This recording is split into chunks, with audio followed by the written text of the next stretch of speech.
You're listening to Wet Shaving Talk, powered by Sharpologist.com, where we're dedicated to preserving the art and skill of classic shaving. I'm your host, Joe Borrelli, and today is December 30th, 2024.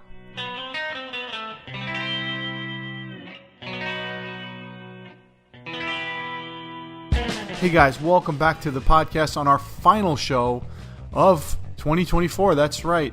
This year is pretty much over and done, so it's time to move on to 2025. But before we do that, I always like to go over the previous year or the year that we're still in, and just do like a little bit of a recap year and a review episode, just to go over all the shows that we had and everything has changed. And it does impact a lot, it impacts me a lot when I do this show, because I realize how much has changed in 1 year. You know, if you go back at the first show in January we had back on the 15th of January, and then you see what's happened. So many things have changed, and so many different vendors and stuff. There's so much different things that have happened.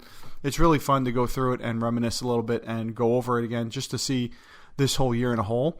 It gives me like an outline of what the podcast has done and what to do for the next year, and what worked, what didn't work, and what we're going to work on moving forward. So for this show today, we're going to go over every episode for the year. It's not that many. Don't worry. It's not going to be that long. And then what's in store for 2025? Like, what are we going to do that's new? What do you guys want to see? So I do encourage you to send me some emails and some feedback if you want, or some stuff you want to go over. And I will definitely consider it. If not, go for it and run right through it, right? And go and find what that item is that you're looking for, or that vendor, and do some research on it and find out some more stuff. So without further ado, let's get on with the show. So just looking at the first show of the year, which is the 15th of January, we went over a few things. Like, example, the Modern Guide of Straight Razor Shaving, my book, was released on Kindle the first week of January, so that was big news for me, at least.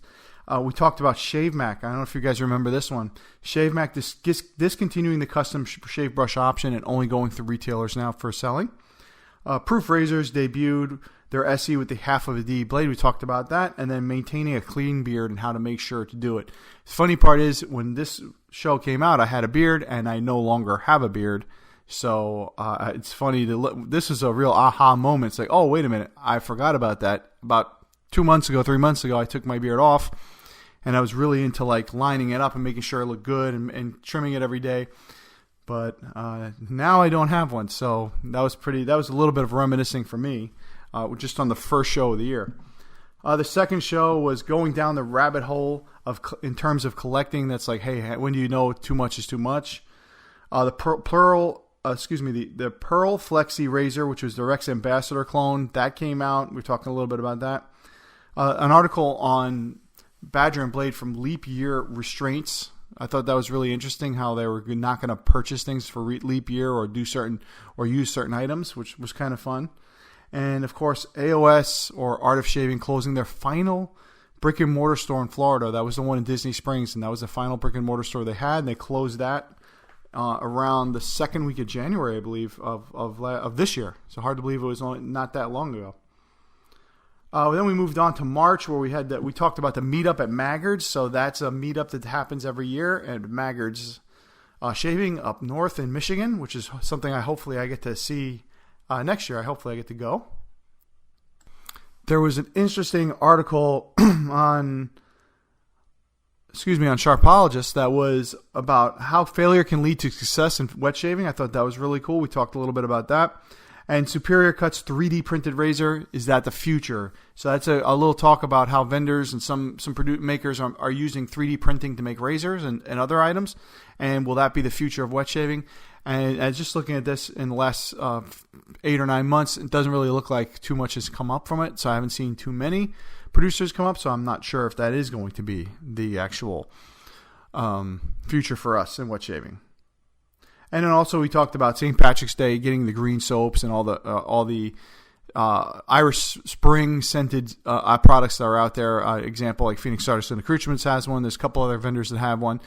Just getting ready for St. Patrick's Day.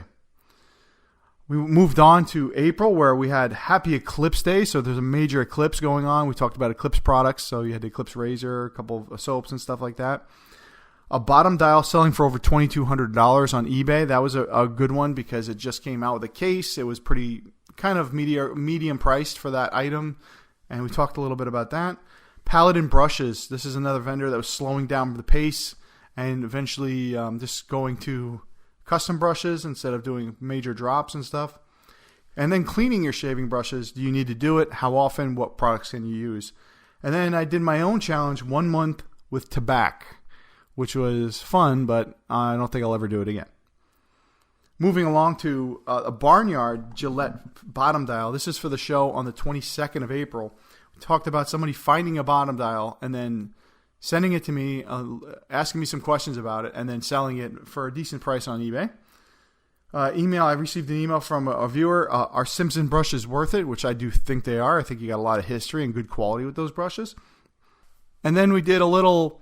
May is dedication to single edge razors month. So I like doing dedication months. I think that you guys, the viewers, I get a lot of positive feedback from that. So I thought that went well. And we did about 3 episodes of single edge razors, which was really fun for me to go through and research them all, modern, vintage, different styles and stuff like that. We did that for a few shows. And the month to tobacco comes to an end. Thank goodness. Moving along to the 8th of May. Again, single edge razor month. So we talked about how it all started. The first SE razor, the lather catchers of the 1800s, the first ones that came out.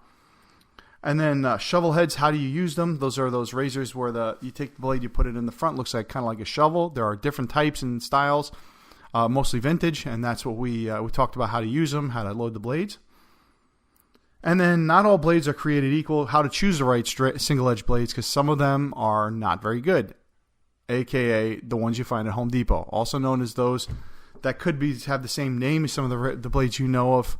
Don't purchase anything unless it's from a reputable wet shaving vendor. And then a Gillette double ring was on eBay. New old stock, the first one I've ever seen, and we have pictures and stuff to show. I saw that on eBay. That was amazing. It didn't even look like it was used. Had no tarnish on it, and the box was perfect. Our next show was on the 24th of May, and we talked about auto strop razors. These are razors on how they can actually strop them, putting the strop into a mechanism that's on the razor itself, strop them and keep using them. A really cool concept. They were around for a long time. We talked about them. Injector razors. That's right. Single-edge injector razors are such as a Schick injector. There's other injectors, a Techmatic from Gillette. There's a lot of really cool items, very valuable items in that area too, and they were very popular as well. Probably the second or third most popular shaving form for years, right? Up until the 2000s, they were still around. They're still available now to buy in certain countries, and still a great concept. I love using them too. And then modern artist style club razors. Those are the newer ones, such as the Mongoose, the Cobras that came out. Those are something that are more of the modern single edge razors that I think were really fun to collect. Had a really good run there from probably like 2013, probably more like 2015 to 2018. These things are hot. Like they were going for 10 times retail. Some of them, everybody wanted one. They couldn't make enough, and now they kind of went to the wayside. But there's still quite a few options out there.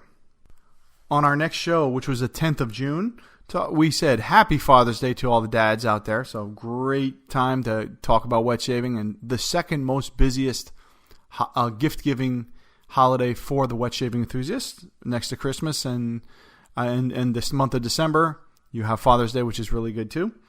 The single edge month finale, we talked about more modern SE razors, such as newer items, newer producers, and like higher end stuff like the Wolfman and all that. Also, we did discuss the One Blade, so we can't forget them.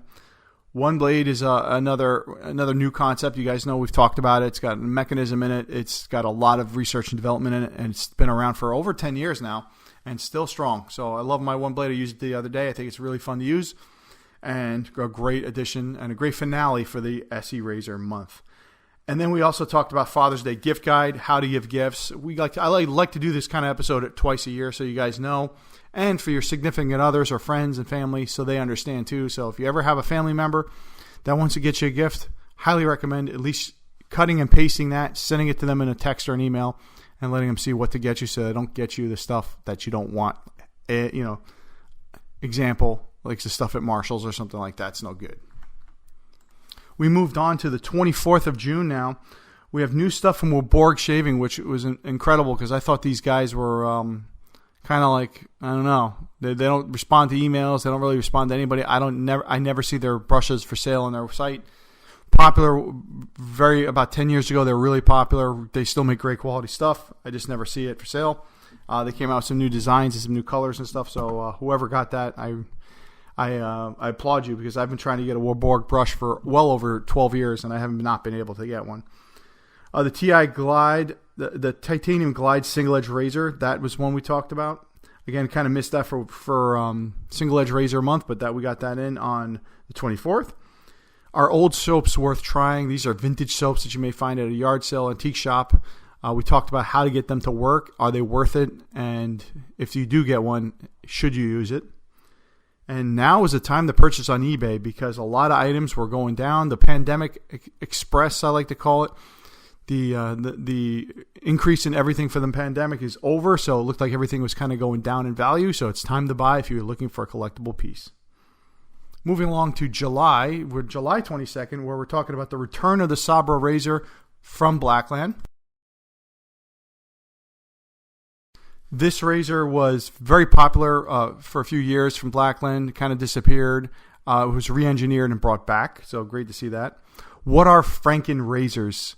Franken razors are razors where you mix and match parts from different makers and try to make your own razor. I think they're really cool and fun if you can get stuff to wear. And remember, a lot of stuff is universal. I showed a few examples of what I've done and what I've seen other listeners do as well. And trying Gillette Foamy with a straight razor, does it work? I told you my experience with that and what I did and how it did work, and it was actually pretty good. It wasn't that bad. And Gillette still sends out a free razor on your 18th birthday. That's right, they still do. They still send it out. I remember receiving mine on my 18th birthday. It was a Mach 3, I believe.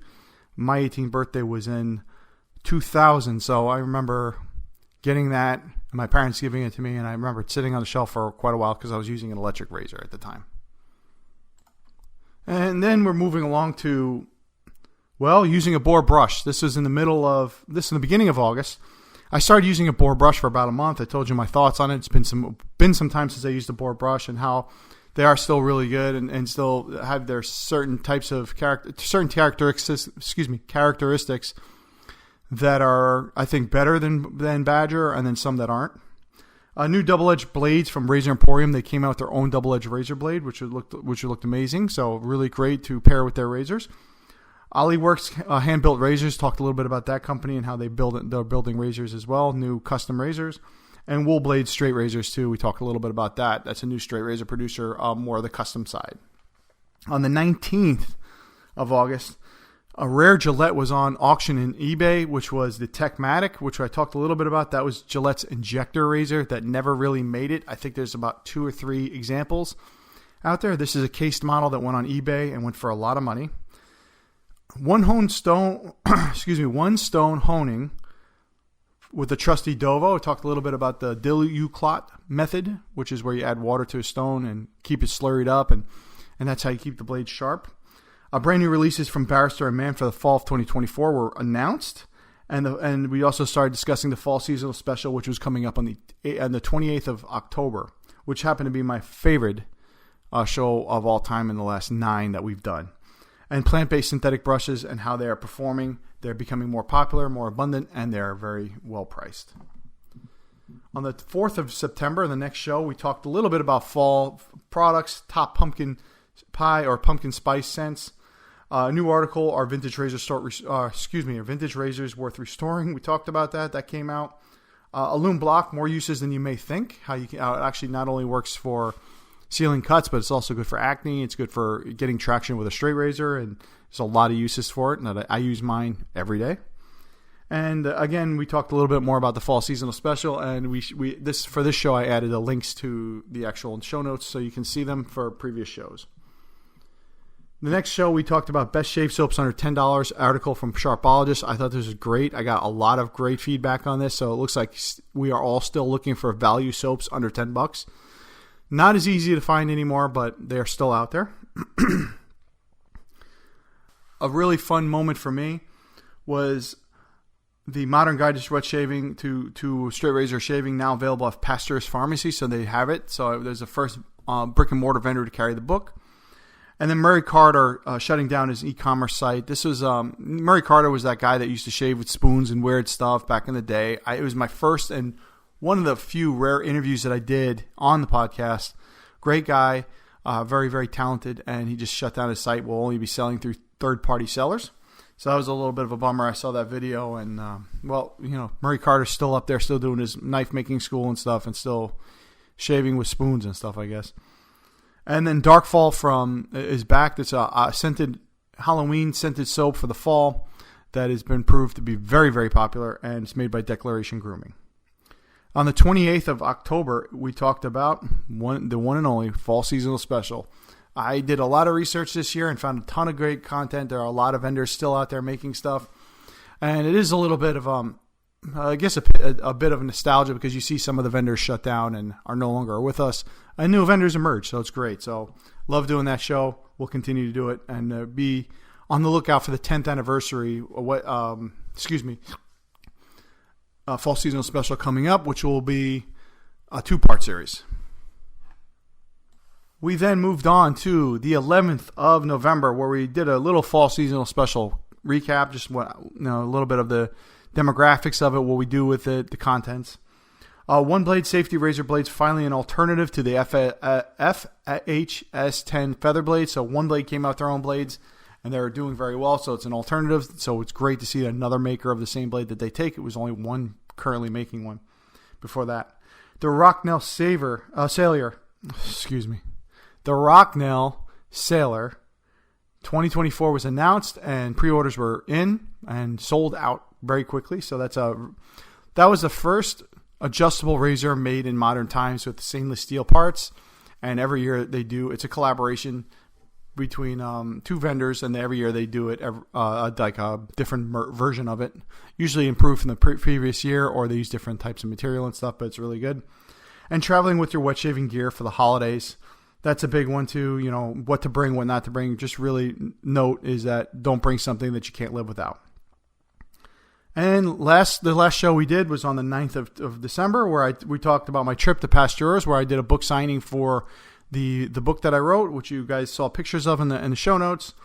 Holidays are here, how to choose the right gift, so the gift giving guide, traveling, and then we discussed one more time traveling with your wet shaving gear for the holidays, just to make sure we emphasize that again. And vintage wet shaving ads for the holidays as well. This is my favorite time of the year. I love seeing stuff like that, and it does make it exciting for the holidays, because you see some really cool vintage stuff, and of course like Santa Claus pictures and stuff like that. Didn't realize till I started reading into it this year, and I didn't put this in the show because I didn't know until recently, that Santa Claus was actually mainstream because of Coca-Cola ads. Didn't know that from the earlier night, for the century, turn of the century, when Coca-Cola was out, they actually made, I don't know if this is true or not, you can fact check me on this, I'm not sure, but I heard it from a couple sources, and I did read about it, that Coca-Cola made the modern perception picture of Santa Claus being, the guy with the big white beard and the hat and rosy cheeks and all that stuff. It was made, and Coca-Cola really mainstreamed it. So I like looking at the old ads, seeing like stuff like Coke and Coca-Cola, and Gillette had a lot of really good ones. The American Safety Razor Company did too. So great to see that. Really exciting to go through that. And there's actually a couple videos too out there that are great as well. Not American videos. They're from, I believe Australia or South Africa, but they're still in English. So it's easy to understand for us that only speak English, and it's fun to play it off and kind of like show your friends as well. So that's it for 2024. That's a wrap. We're really happy to be able to continue doing this podcast year after year. 2024 was a little challenging with logistics for me. Being working and all that stuff. As every single one of you guys know, it can get into the schedule and make it more difficult to actually to get good content and to be on time with it, which is my main thing. So for the plans of this next year for the podcast, what do I have planned out? I have a couple of bullet points here of stuff that I'm going to really try and work on. A more consistent schedule, announcing in advance if the schedule changes. So if I'm not going to do a show, I'm going to announce a show in advance so you guys know. and keep making it easier on me, so that I don't feel like when it's a very busy time at work, or if I'm traveling for for fun or on vacation or something like that, I don't have to really worry about doing a cast, because I want to make sure the content's premium and not just thrown together. So I will definitely be more in advance about announcing schedule changes. Dedication episodes to vintage and modern gear. This proved very popular over the last 2 years. I think everybody loved the dedication months. So we're going to start doing that a little bit more often. Not every month, but probably 3 to 4 months out of the year. Product reviews. A lot of people have been asking about that. I'll definitely start putting some more product reviews and more articles on Sharpologist as well. The 10-year podcast anniversary. That's right. It's been 10 years. It all started in 2015, believe it or not. We will definitely do an anniversary show, a 10-year anniversary show. And if you guys have any nice messages you want to send that you want featured on the show, like, hey, you've been listening for 10 years or 5 years or 3 years, or wanted to wish the podcast good luck, they will all be featured on the show notes for this episode. And through, like, if you want to send like a video or something like that, we can definitely post that too as well. Like a cameo video saying thank you, or that you enjoy the show. I'd love to see that too. No, again, you don't have to, but I'll definitely share it on the anniversary edition. And thank you guys all for the support over the years. Really look forward to dedicating some more content and some more time to this in 2025 and continue going. It's been 10 years. It's hard to believe that it's been 10 years. A lot has changed in my life. A lot has changed in your lives, in 10 years. It's a lot. It's a lot to take in. But we're going to do a nice anniversary bit, an anniversary month. And we'll post notes from the first show all the way up to some of the more,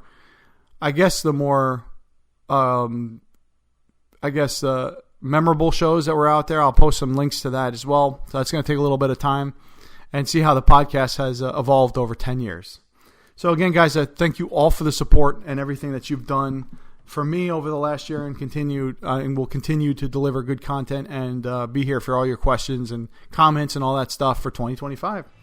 Remember, our show is powered by Sharpologist.com, what your father didn't teach you about shaving. Special thanks to Mark Mantic59 for everything that he does with the wet shaving community, and most of all, you guys, the listeners. Don't forget to check out my blog site, and always feel free to email me at joe.wetshavingnews@gmail.com. And also check out my book, The Modern Guide to Straight Razor Shaving, which is available on Amazon, Barnes & Noble, and at Pasteur's Pharmacy. Our next show will be on the 13th of 2025. Until then, shave straight, shave safe, and be safe. Happy New Year.